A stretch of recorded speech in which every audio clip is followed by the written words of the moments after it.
No matter where you're planning to go, your perspective of your destination changes the moment you decide to embark. And as you progress, it keeps changing, often in unpredictable ways. But as long as you have your goal in mind, you'll get there. You might be a few blocks away from the Empire State Building and be so impressed with the vision before you that you're inspired to go all the way to the top. As you get closer, the building is so tall that you can no longer see the top. Yet, you still know it's there and you still want to go. So you head inside, get in the elevator, and although you can't see your destination at all anymore, all you can see are the numbers dinging off in front of you, you still have faith that you are rapidly moving towards the observation floor for the view of a lifetime.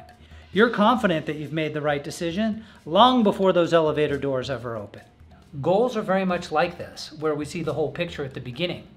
But as we progress, even if our destination is obscured, we still have faith that we're moving in the right direction because our initial intention remains intact.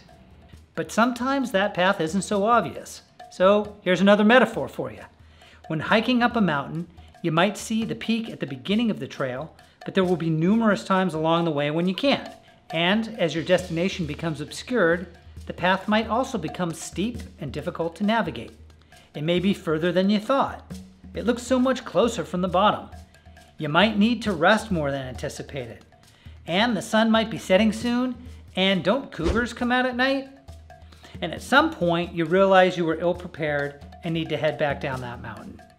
So after all that, you get to the bottom, you're about to go home, and then you turn around and you take another look back at that peak. You're looking up at the peak and you go, you know what? I still want to go there. I still want to see what it's like up there. So what happened? Are you back to where you started? That depends on you.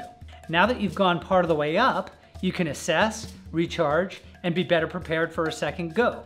Accept it as a setback and not a failure. Maybe the next time you train longer, bring more water, and be that much more prepared. So you try again, and this time you make it, and it's spectacular. Did you fail? Did you cheat? You still made it to the top, so no to both. You allowed yourself to bend instead of break, and you learned how to really climb a mountain along the way.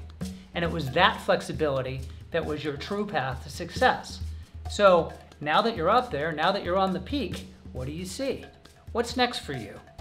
Well, there's only one way to find out.